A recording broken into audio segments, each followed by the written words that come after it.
Okay, hallelujah. Well, welcome back, everyone. And again, this is part 2 of the series of Towards an Understanding of Suffering in the Age of Grace. Not to go over the teachings before, but we talked about how just why suffering. In the last session we met, why suffering, and looking at the world we live in. We also looked at the good aspects of suffering, in a sense, how the situation that we have that in our lives that no pain, no gain, and suffering could be used for a greater act of good in our lives. And then we looked at sort of so we looked upon some of the aspects of how sometimes pain can be good. And, we give the examples of going to the gym or other things, or even on nerve endings, or even gravity. Though it causes us pain, we thank God for that because it teaches us through it. Tonight, though, we're going to look at some of the suffering as a result from sin and evil in the world, and some of the things that are self-afflicted upon our lives.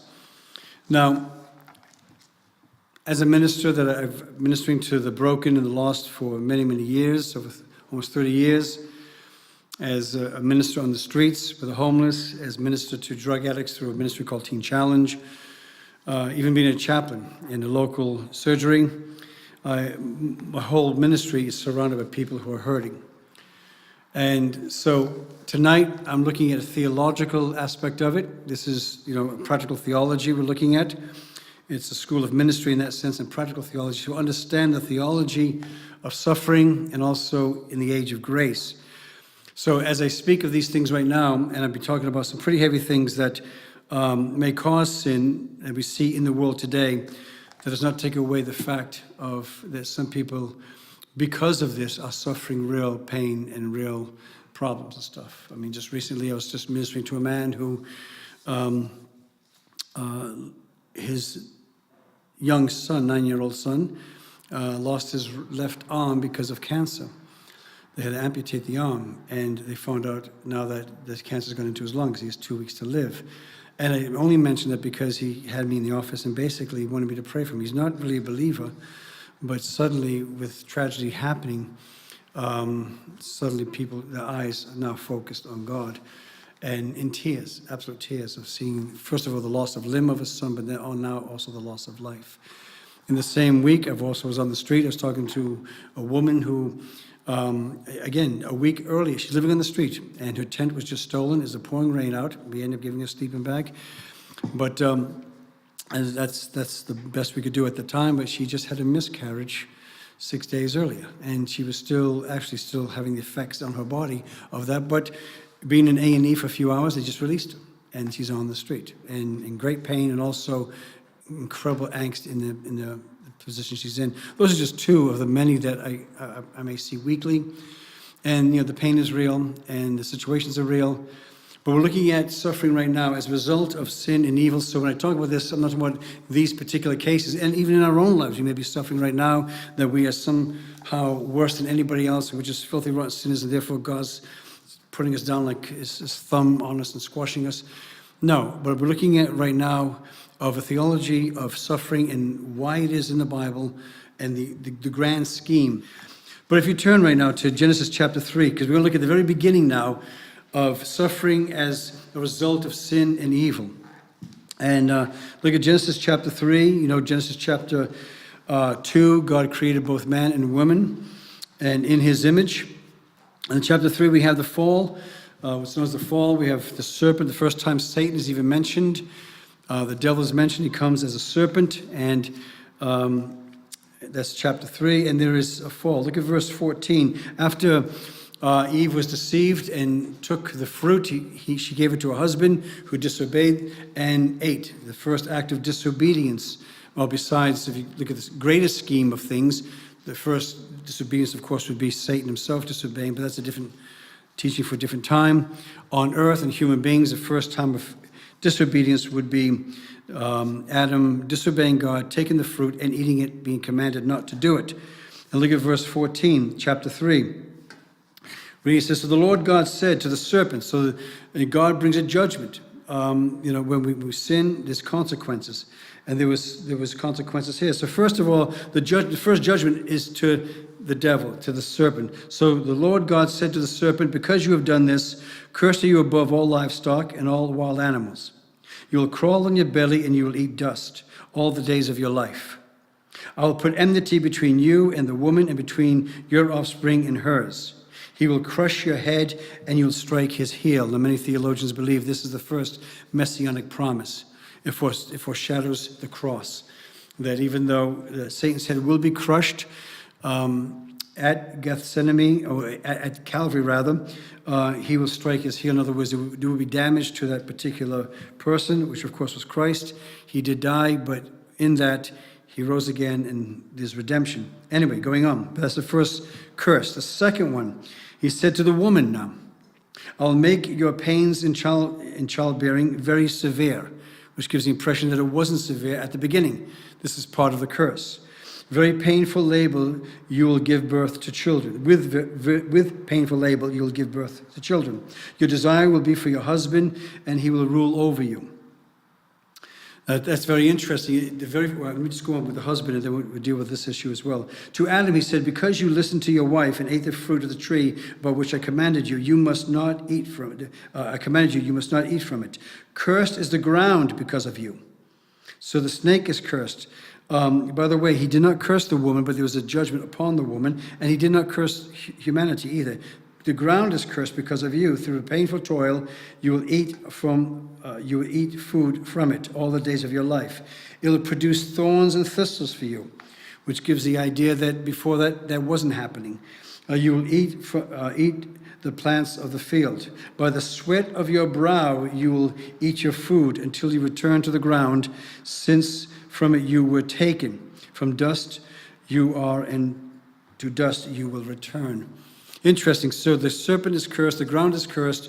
He never said to the woman or to the man, cursed are you, but the ensuing hardships abound from that time to the day he goes back into the ground. And to the day he dies, he will have turmoil and sweat.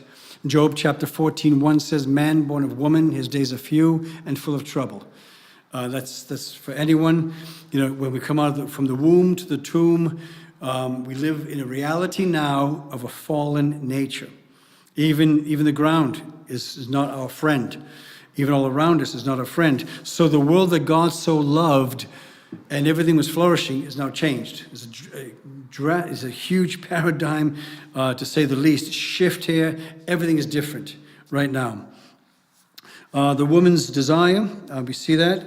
Now we see that, now this is probably one of the biggest causes of turmoil, and I mean this very sincerely, only because of the opposite natures would be for between a man and a woman. You have 50% of the race of humankind, totally different and at odds with each other in that sense.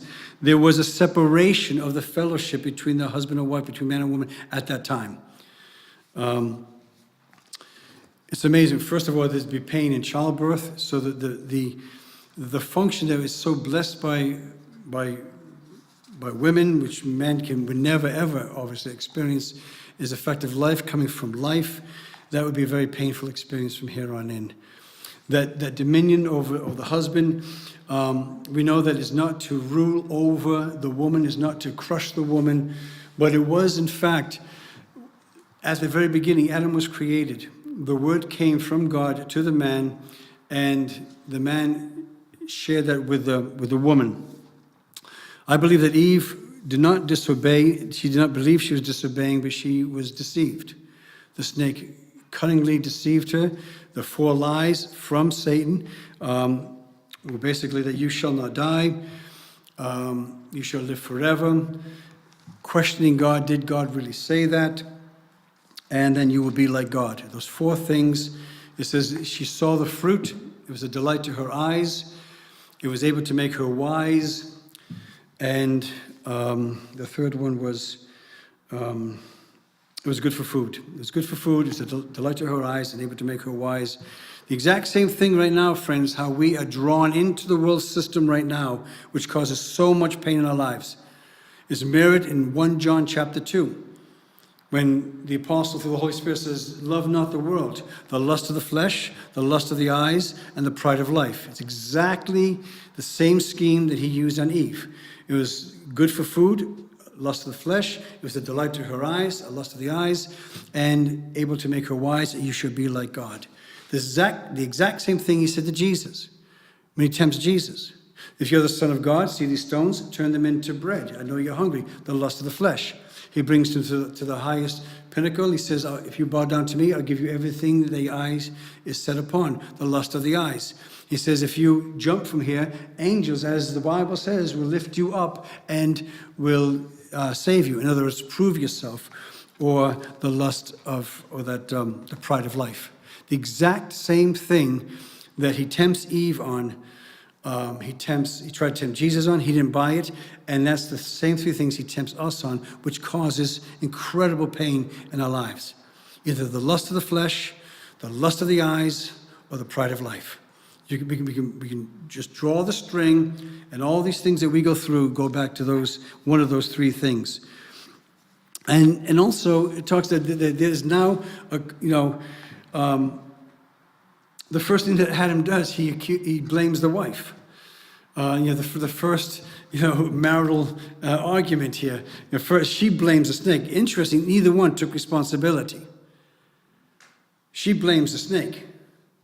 The serpent maybe do it. Adam blames the wife, and in a roundabout way blames God. The wife you gave me did this.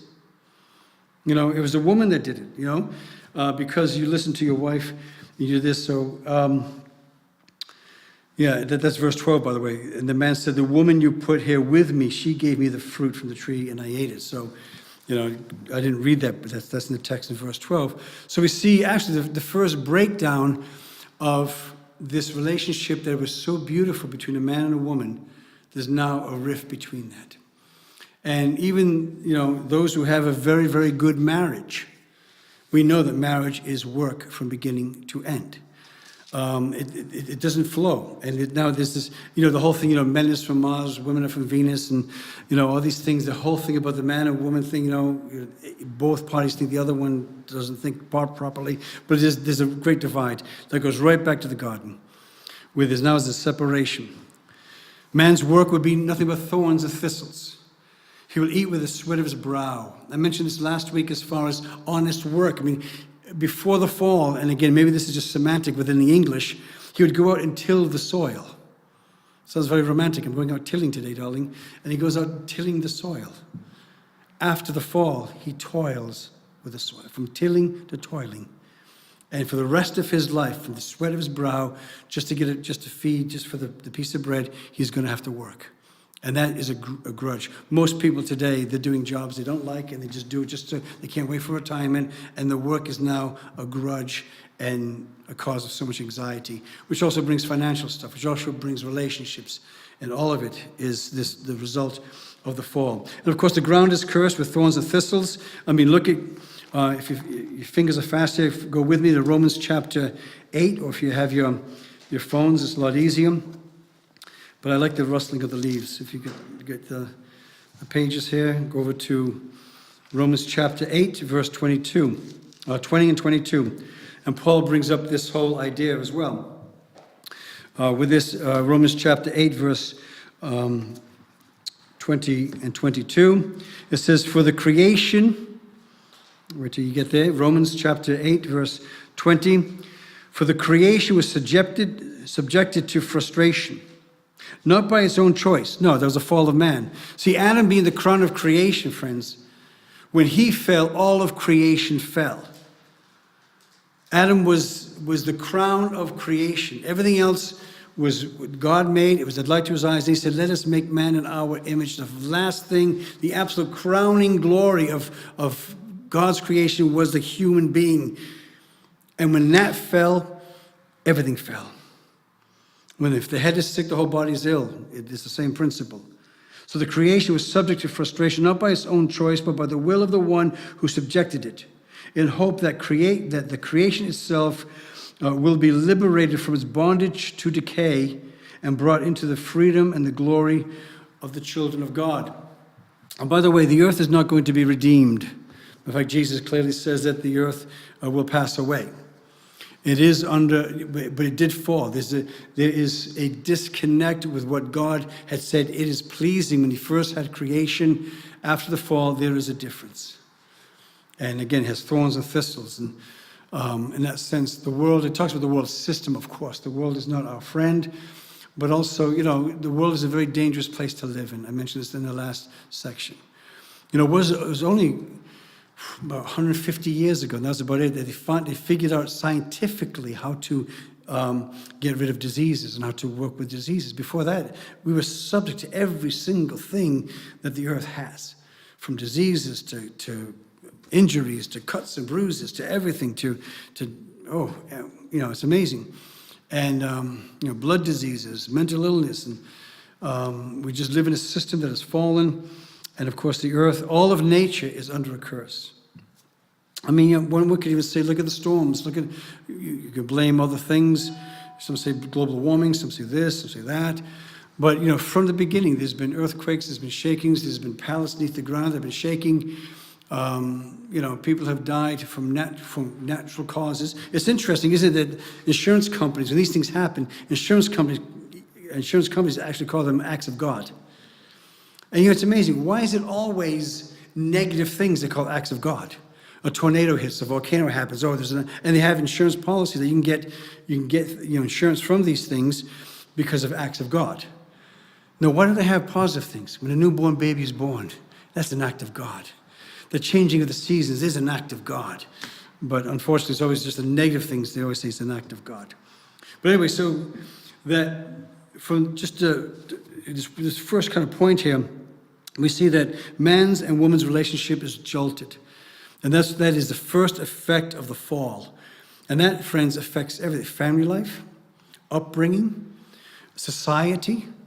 They're looking right now, so much, even with the crime we have today. I'm not going to pinpoint this exactly. There's much more things, but, so many of the crimes or the crimes that children may commit, they just learn from their parents. Sometimes it's abuse, and sometimes it's the way they treat the spouse and other things, and the way they operate in life is passed on through the family.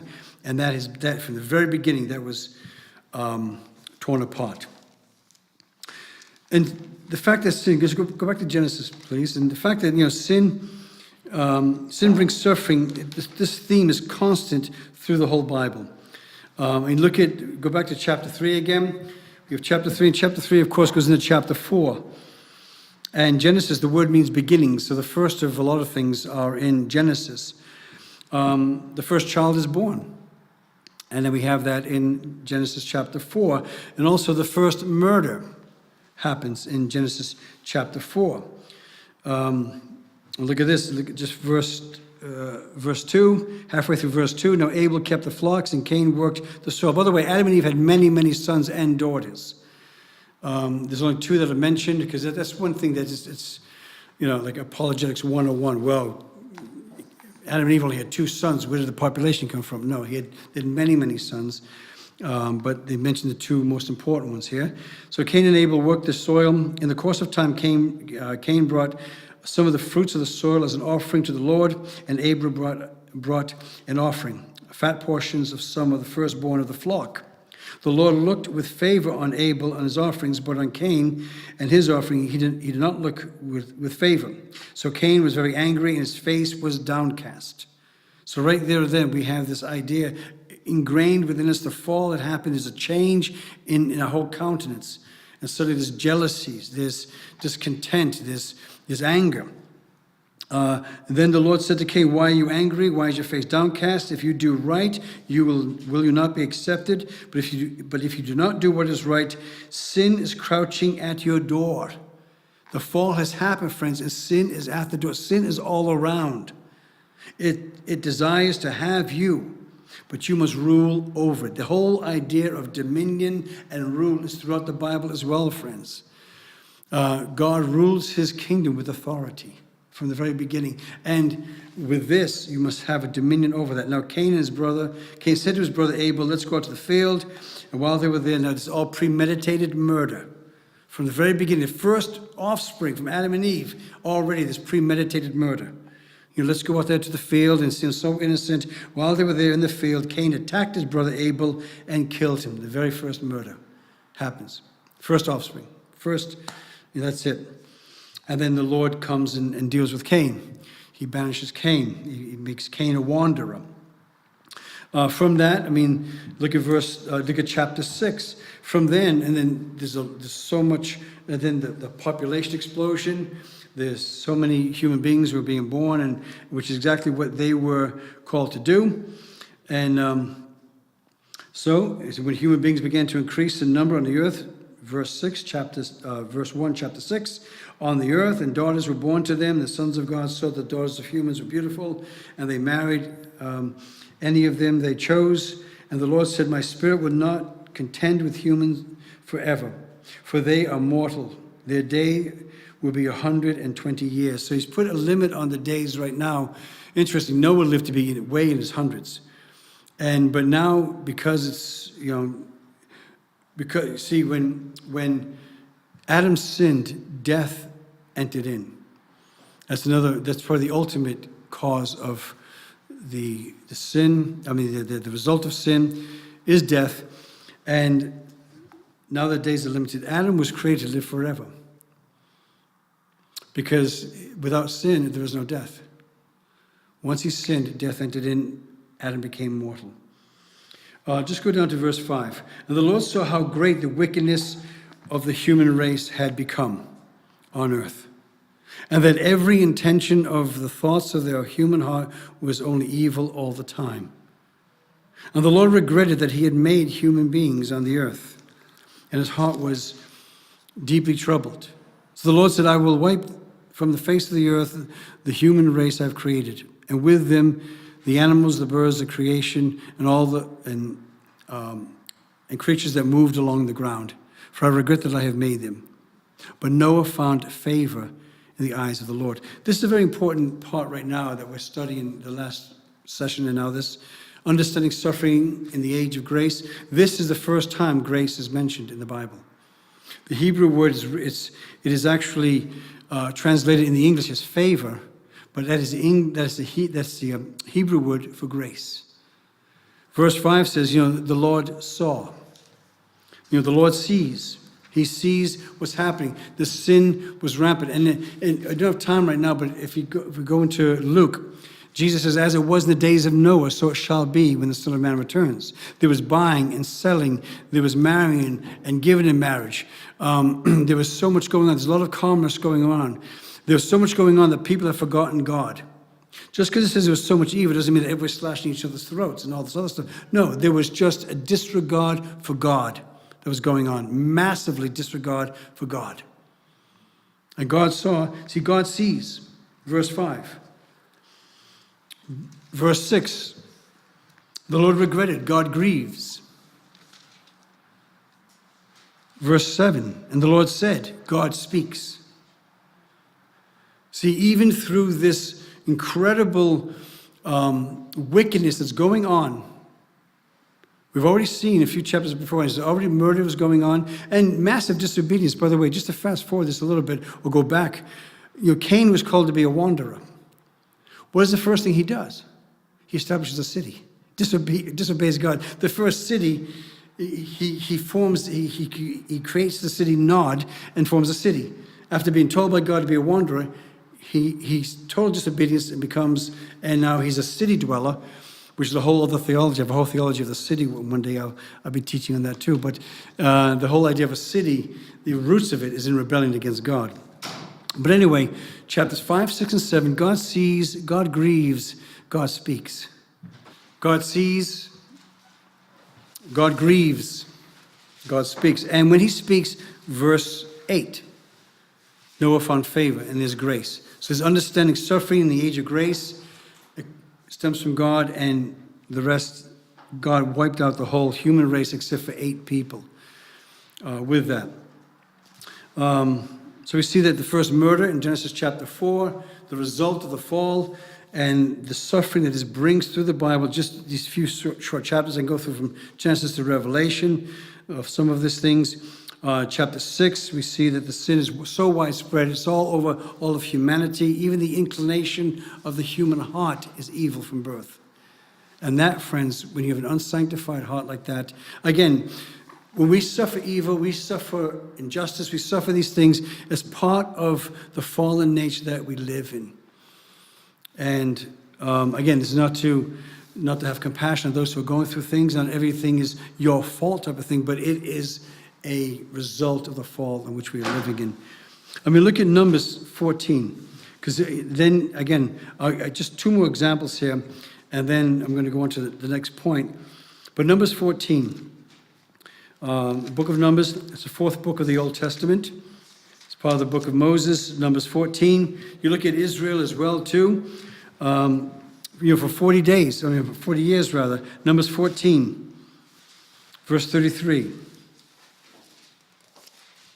This is after they disobeyed God. They would not go into the land. And disobedience always causes suffering, friends, always. And we live in a land, we live in a world that is fallen, and that's just part of our human nature.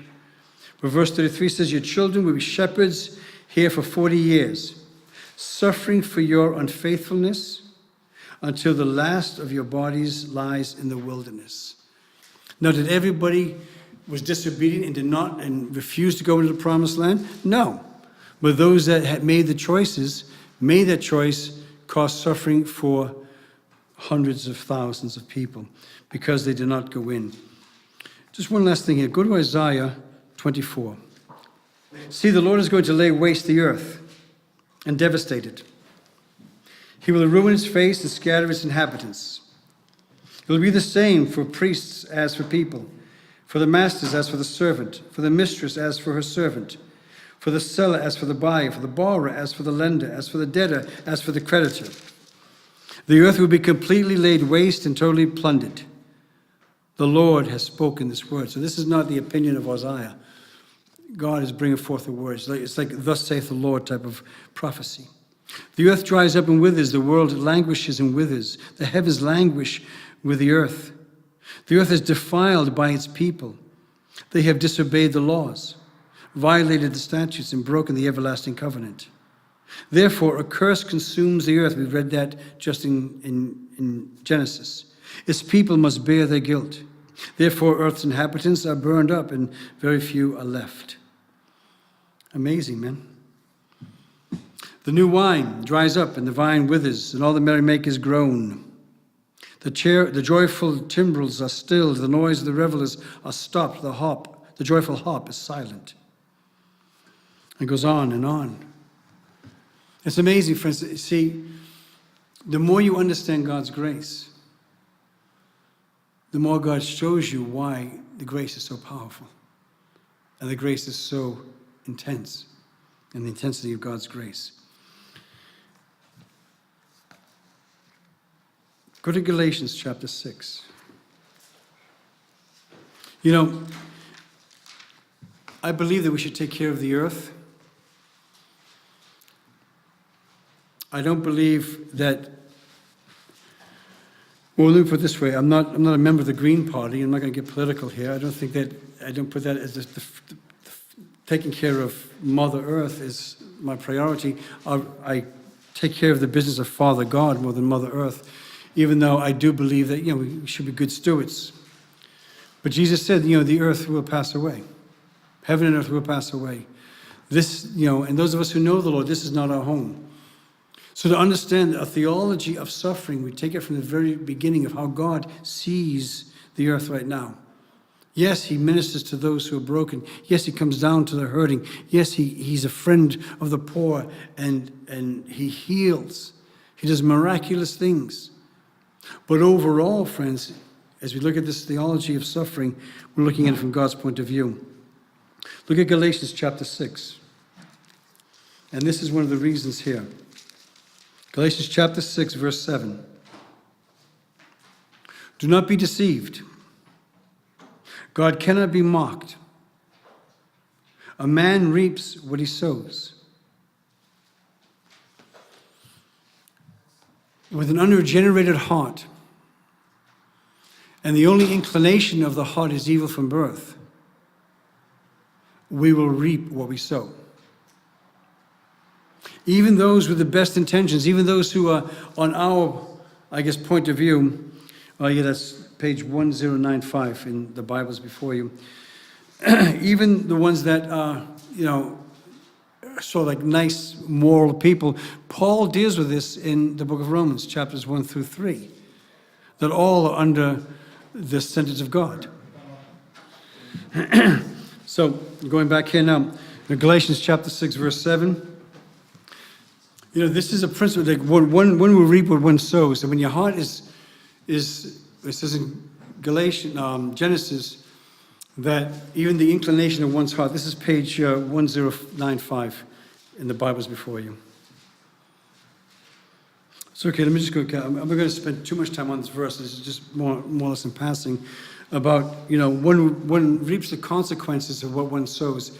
And we're looking at suffering as a result of the sin and evil in this world. We're looking at even the inclination of man's heart is evil from birth. It says in Genesis chapter 3. But also, with that in mind, it's impossible for us to do righteous. My point before, Paul argues this in Romans chapter 1, 2, and 3, where even the regenerate man, the moral man, and the religious man cannot serve with the righteousness of God. And whatever a man sows, he will reap. And I propose it before you, my friends, that as we come out of the womb, we come out of flesh and blood. And unless there's an intervention of God's grace within our lives, we will sow what we reap. I would say that so much of the pain that we suffer is self-inflicted. And that's only because of the condition of the human heart. Look at Psalm 107. It mentions a few people who are just suffering in their lives. And we see why. Look at Psalm 107, verse 10. Some sat in darkness and utter darkness, prisoners suffering in iron chains. Why? Because they rebelled against God's commands and despised the plans of the Most High. He subjected them to bitter labor. They stumbled, and there was none to help. They cried out. Verse 17. Some became fools through their rebellious ways. They suffered affliction because of their iniquities. They loathed all food and drew near to the gates of death. By the way, the remedy for both of those were they cried to the Lord, and in their trouble, the Lord saved them out of their distress. It goes on to two other parts here that, if you go earlier, verse 4, some wandered in deserts, finding no way to a city where they could find shelter. Some of those, the vagabonds, and some of that, though it doesn't say particularly sin was involved, but there was a restlessness, and they wandered around. They were hungry and thirsty, and their lives ebbed away. And also verse 23, some went out to the seas in ships, businessmen, merchants, people who had a very good business acumen. They were merchants in the mighty seas, and they saw the works of the Lord, his wonderful deeds in the deep. For he spoke, and this is the Lord, he spoke and stirred up the tempest that lifted up their waves. They mounted up on the heavens, and they went down to the depths. In other words, to be on the sea with nothing to stop you except you and nature. And these guys were well-trained merchants. In their peril, their courage melted away. They railed and staggered like a drunkard. Sometimes we see that even those who are not rebellious in that sense, are not wanderers, they're hard-working people, but something happens. A storm outside happens, and you stagger and reel. And they're at their wits' end. When I think of this, I think of just a classic case in 1929, when you had these very incredible businessmen and businesswomen at the top of the game, and suddenly the market crashes. In 1929, the major crash.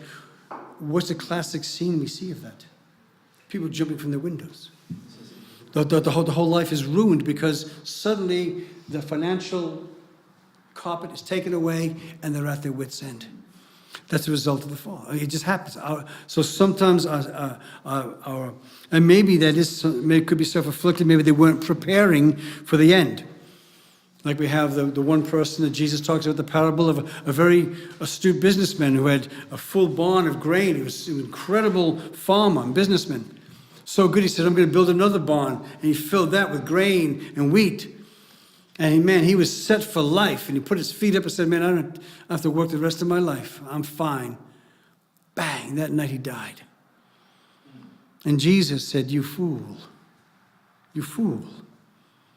That you spend all this money thinking about what's going on here, not giving one thought what comes after life. You know, gentle Jesus, meek and mild, he calls this man, you fool. And a fool, friends, is not someone, and we see this in Psalm 107, a fool is not like the court jester or the class clown, the fool. Biblically speaking, when he talks about a fool, it talks about one who's morally bankrupt. You could be an Einstein, you could be incredibly smart in this world, and God would say, you're a fool if you don't even consider me in your thoughts. You're a fool when God is all around. So, again, one reaps the consequences of one's sins. So and even that could be self-afflicted, even though things happen, but you're so busy doing other things, you forget God. And then when things happen, your world caves in. So much of our suffering is a self-affliction. And suffering can be the result of a judgment of God, even part of his mercy towards his creation. Of course, we look to the cross on that. Christ's pain was not self-afflicted in that sense, but he went willingly to the cross. And the reason for that, it wasn't that it caught God off guard. The reason was because of sin. That's the only reason why he did what he did. As, again, explained to this since we started here, to get the flow of this, that suffering is a result of sin and evil. For those of you who just joined us, I preface this with, in my own ministry, I deal every single day with people who are hurting terribly at many different levels, either grieving or attacked or things sometimes self-afflicted, sometimes put upon them, sometimes just, quote, natural things in a sense, a disease or a sickness or something. And so what I'm talking about now is the overarching theology of suffering in here. That's not to minimize anyone's pain or to blame anyone if they're going through something, but it is, those of us in this room right now, some are Bible students, some are ministers, it's a way to encourage you right now because you will be talking to people yourselves. And by the way, when I go in the hospital and I'm ministering to somebody on the bed, I don't start talking about Genesis chapter 3 and about the sin and no. But in my heart, I understand much deeper what God is doing in the overall scheme of things. And sometimes it may be obvious from a human point of view, oh, this happened, that happened, but underneath it, there's an undergirding reality of God at work, Satan at work, God at work. There's a remedy, there's a healing from God. And this is a theology of suffering, of understanding sin or pain or suffering as a result of evil and sin. Now this, again, I looked at two sides of suffering in a sense. Adam's going to elaborate this much more in the character of Job in the next section. But just to give you, I'm balancing this talk tonight because I'm going to talk about, deeper into, as we always started, the effects of sin, which is hardcore suffering. And we can't get around it. Maybe some of you yourselves, maybe you have suffered, maybe you're going through something right now, maybe your family member is. And you're saying, why God? Well, now we're coming to an answer of why God. Why is this thing happening? We will have time for questions at the end of the third section. So hold your questions for that, and we can write them down and ask them that. But this is just a foreshadowing, a taste, in a sense, of this evening, of looking at suffering in the age of grace. And tonight would be the reason for the suffering is because of sin and the evil in this world today. Again, some of it is self-afflicted, some of it's put upon us. The remedy, of course, is God. The cause goes back to the garden. And there's a disconnect between God and man. There's a disconnect between even his creation and God. And the remedy, of course, is Christ.